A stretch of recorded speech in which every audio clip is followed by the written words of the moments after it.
কিন্তু পুনৰবাৰ কৈছোঁ it's not a clean sheet তেখেতক কোনোবা প্ৰতিনিধি দলৰ সদস্য বা দলপতি কৰি পঠিওৱা হৈছে ৬৬টা গোট তেনেকৈ আছে দিলীপ শইকীয়াদেৱো আছে আমাৰ এটা গোটৰ দলপতি গতিকে তেখেতো সাংসদ বিৰোধী দলৰো কেইবাগৰাকী আছে গতিকে 10জনীয়া 12জনীয়া এটা গ্ৰুপ বনাই দিয়া হৈছে তাৰে এতিয়া ধৰি লওক থাইলেণ্ডৰ গ্ৰুপটো থাইলেণ্ডৰ সংসদীয় পৰিক্ৰমাৰ লগত ধৰি লওক 10জন সদস্য যাব আমাৰ সন্মানীয় দিলীপ শইকীয়া তাৰ সেই দলপতি কিন্তু পুনৰবাৰ কৈছোঁ কোনো অধ্যক্ষ এতিয়ালৈকে নিযুক্তি দিয়া নাই কংগ্ৰেছে যিদৰে কৈ আছে অধ্যক্ষ নিযুক্তি দিলে আমিও অন্ততঃ মন্ত্ৰী হিচাপে গম পালোহেঁতেন যে অধ্যক্ষ দি দিলে কিন্তু গ্ৰুপৰ সদস্য তাৰে এজন টিম লিডাৰ থাকে দিলীপ শইকীয়া দেৱক দিয়া হৈছে এতিয়া ভুৱনেশ্বৰ কলিতা দেৱক দিয়া হৈছে বুলগেৰিয়ালৈ আমাৰ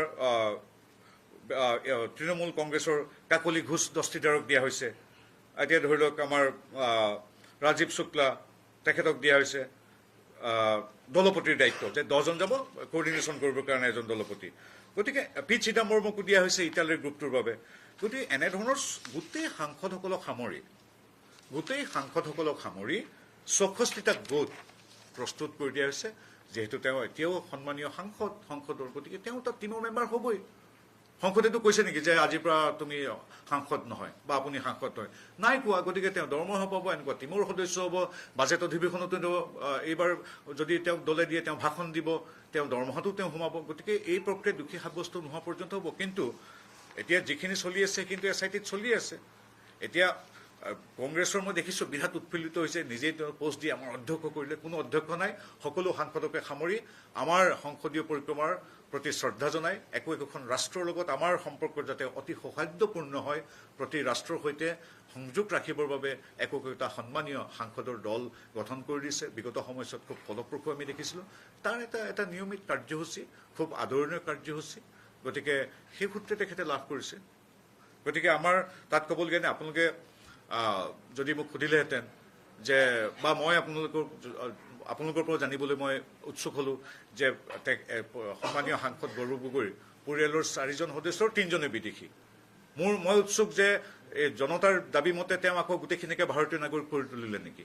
আমাৰ সনাতন সংস্কৃতি বা হিন্দু ধৰ্মৰ প্ৰতি বিতৃষ্ণা বিৰাগ দেখুৱাই তেওঁ সমগ্ৰ পৰিয়ালটোক তেখেতে বেলেগ ধৰ্ম কৰি পেলালে যে তেওঁ মই জানিবলৈ উৎসুক তেখেতে আকৌ নিজৰ ধৰ্মলৈ আহিল নেকি তেওঁ এতিয়া 10 দিন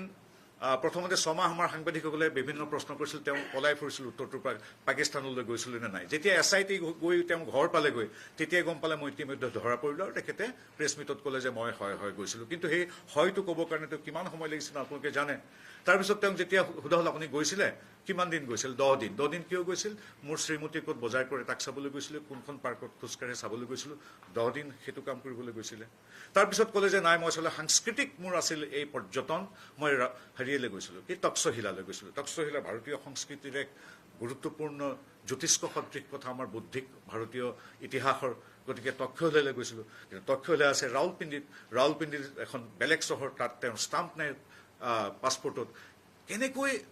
ষ্টাম্প নোহোৱা চহৰখনলৈ গ'ল এইবিলাক কথা ভৱিষ্যতৰ SIT নিশ্চয় অনুসন্ধান কৰিব গতিকে যিহেতু অনুসন্ধান প্ৰক্ৰিয়া চলি আছে গতিকে এই বিষয়ে মই মত নিদিওঁ কিন্তু নৈতিকভাৱে যিটো কথা ক'বই লাগিব যি পাকিস্তানে 20,000 ভাৰতীয়ৰ মৃত্যুৰ বাবে দায়ী আমাৰ অসমৰ জিন্তু গগৈকে আদি কৰি সহস্ৰজন শ্বহীদ হ'ল পাকিস্তানৰ বোমা বিস্ফোৰণ বা গুলীত সেই পাকিস্তানত মই মোৰ পৰিয়ালৰ সৈতে ফুৰিবলৈ 10 দিনৰ কাৰণে যাম ৰাৱালপিণ্ডিলৈ যাম আৰু যেতিয়া সুধিব যে ক'লৈ গৈছা মই শ্ৰীমতী ক'ত বজাৰ কৰিছে চাবলৈ গৈছোঁ এই প্ৰশ্নবিলাকৰ উত্তৰ SITয়ে কি পায় মই নহয় কিন্তু অসমবাসীয়ে এই প্ৰশ্নৰ উত্তৰ বিচাৰিব নিজৰ সনাতন সংস্কৃতি ধৰ্মৰ প্ৰতি কিয় অনীহাৰ বিতৃষ্ণা নিজৰ ভাৰতীয় নাগৰিকত্বৰ প্ৰতি কিয় ইমান আমাক আণ্ডাৰ এষ্টিমেট কৰে বা আমাক হীন গণ্য কৰে এই কথাবিলাক নৈতিকতাৰ প্ৰশ্ন SIT ন্যায়পালিকা সংসদ এইখিনি কথা বাদ দি মই এইখিনি কথা